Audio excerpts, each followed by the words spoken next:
Kalau dia bukan pengusaha, ini pengusaha. Kita bicara akte pendirian.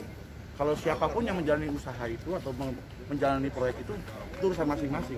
Tapi kalau kita bicara akte pendirian, jelas dia sebagai komisaris. Nah, saya juga nyampaikan, kenapa saya bilang Sandi ini jangan terlihat sebagai orang yang polos. Jadi, menurut saya, Sandi juga harus meng-clearkan kalau dia sempat menjadi atau pernah dipanggil Kejari terkait masalah proyek. Nah, ini panggilan dari Kejari. Jelas, tahun 2020 bulan Juni, dia dipanggil sebagai komisaris, bukan sebagai pegawai honorer Damkar. Jelas, ini. Ini yang saya ingin luruskan. Jadi jangan disampaikan oleh saudara Sandi, kami ini tidak berdasarkan data. Kami berdasarkan data. Siapa dia? Ini kami sampaikan. Ini jelas dia pernah dipanggil sebagai komisaris. Jadi kalau masalah dia bilang usahanya itu bentuknya ini usaha bapaknya atau usaha siapa, itu urusan nanti. Tapi secara bukti fakta, bicara akte pendirian, dia sebagai komisaris, pengusaha, dan dia pernah terkait juga diduga tindakan korupsi juga yang dipanggil oleh Kejari. Terkait masalah itu, saya tidak mau masuk ke sana. Katanya bapaknya cuma ngerjain PL. Enggak kok, ini jelas RAB-nya 500 juta. Proyek 500 juta, turap. Jadi bukan PL, setahu saya, walaupun saya praktisi hukum, PL itu di bawah 200. Ini jelas 500. Jadi 500 juta. Jadi menurut saya, hemat saya, jangan kita bicara tidak by data. Saya sebagai praktisi hukum, sama teman-teman juga LSM, wartawan, harus mengurat data sebelum kita menyampaikan apapun. Jadi, saya menerangkan dan kita bikin hari ini konferensi pers ini supaya ada pembanding. Biar masyarakat juga melihat siapa nih sosoknya Sandi. Nah, terkait masalah Sandi ini, sebentar.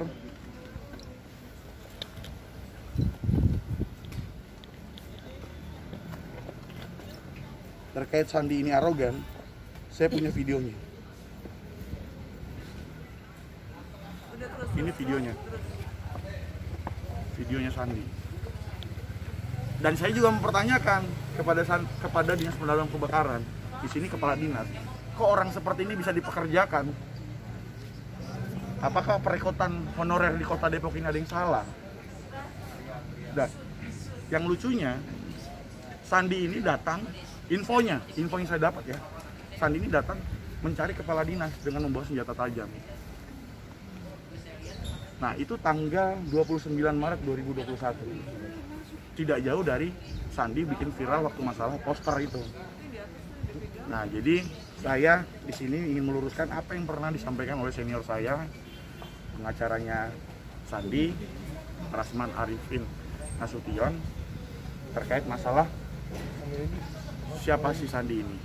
Sebenarnya saya udah nggak mau ngangkat next statement lagi, tapi karena dia mengangkat statement ini, saya harus meluruskan ini. Dan saya mengeluarkan statement ini atau mengundang teman-teman, tidak ada unsur mengintimidasi dia atau ada menekan dia, tidak. Tapi saya hanya ingin meluruskan apa yang disampaikan Sandi ini tidak sesuai fakta.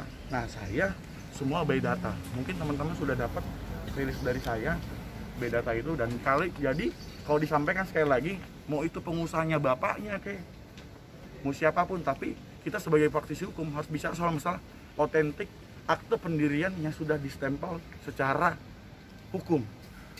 Kalau dia sebagai komisaris, dan situ tahun 2020 pernah dipanggil oleh Kejaksaan Negeri Kota Depok terkait masalah turap. Hukumnya tetap berjalan karena kita kan punya negara ini negara hukum. Biarkan ini proses ini berjalan, yang didugakan korupsi ini tetap berjalan. Saya tidak mau ke sana, tapi saya ingin Kota Depok, warga Kota Depok diberikan pembandingan siapa sosok Sandi ini sebenarnya. Jangan terlihat Sandi ini sebagai superhero yang tidak tahu apa-apa, yang lugu, yang diintimidasi, yang dibilang katanya sudah dikasih surat peringatan, dan dibilang kata ada rekaman pengancaman. Buka, sama seperti saya, buka. Biar publik Kota Depok ini tahu gitu loh. Kalau dia diintimidasi, mana coba? Kalau saya bicara waktu di Depoknet ada arogan, ya saya sampaikan. Saya sampaikan hari ini, dia arogan seperti apa, dia datang dengan membawa senjata tajam, berarti kan ada niat. Nggak mungkin kita tiba-tiba datang ke kantor bawa senjata tajam, itu nggak mungkin. Gitu loh teman-teman. Bang, dari Sandi sendiri udah ada klarifikasi nih bang di media-media bahwa dia membenarkan pria dalam video itu memang dia. Namun benda yang dibawa itu bukan senjata tajam, cuma patahan kayu. Nah, itu kan artinya menurut saya itu masih delik hukum ya. Ya. Yang bisa membuktikan itu penegak hukum. Benar nggak itu semen kayu? Ya. Kalau saya nggak bisa menyampaikan itu. Tapi menurut saya agak riskan ya. Ya. Ngapain bawa-bawa kayu, nunjuk-nunjuk ke pegawainya, teman-temannya juga bawa-bawa kayu gitu. Terus teriak-teriak. Menurut saya itu udah sikap yang arogan, dan ini menurut saya sih ini jadi PR besar buat Kepala Dinas Damkar. Kok orang yang seperti itu bisa dipekerjakan, dan dia sudah kerja dari 2015. Bang, izin bang, terakhir bang, penekanan hari ini berarti pembukaan pribadi Sandi ya? Ya. Belum ada pelaporan terkait untuk Sandi dari belum abang? Belum, karena gini, karena saya belum mau melakukan laporan terkait Sandi, karena saya nggak ada peranan dalam. Dan saya tidak punya kepentingan terkait masalah ini, karena saya kembali lagi saya sampaikan di sini, saya belajar hukum itu ada juga undang-undang pers, dan dalam arti kata ada pembanding yang harus disampaikan ke masyarakat. Jangan hanya masyarakat ini melihat, atau teman-teman media ini melihat cuma satu sisi. Jadi ada sisinya Sandi sebagai pelapor nih siapa. Nah, yang saya nggak terima itu adalah Sandi ini pernah ada dugaan juga tindakan korupsi. Kok dia bisa menyampaikan masalah korupsi? Ya selesaikan dulu masalah dia yang ada ini. Itu yang saya bisa sampaikan. Tapi masih bisa ya bang, kalau misalkan orang terjerat permasalahan korupsi, dia melakukan satu pembongkaran korupsi, masih boleh ya? Kalau sebenarnya masih boleh, Oke, nggak jadi masalah. Siap. Tapi masalahnya hari ini jangan cuci tangan juga dengan bahasa bukan dia pengusaha. Nah, yang pengusaha itu ya jelas ini ada kok buktinya. Akte pendirian itu kan sah secara hukum. Itu legalitas itu. Berarti Sandi masih ada satu terjerat masalah hukum tentang kalau pidana terkait korupsi. Itu mungkin bisa dipertanyakan ke teman-teman kejaksaan terkait masalah tindak korupsi. Tapi setahu abang ini masalah Sandi yang ini udah selesai atau belum sih bang? Setahu saya sampai detik ini belum ada. Oh, belum selesai. Belum ada penyelesaian terkait kasusnya Sandi ini. Setahu saya ya.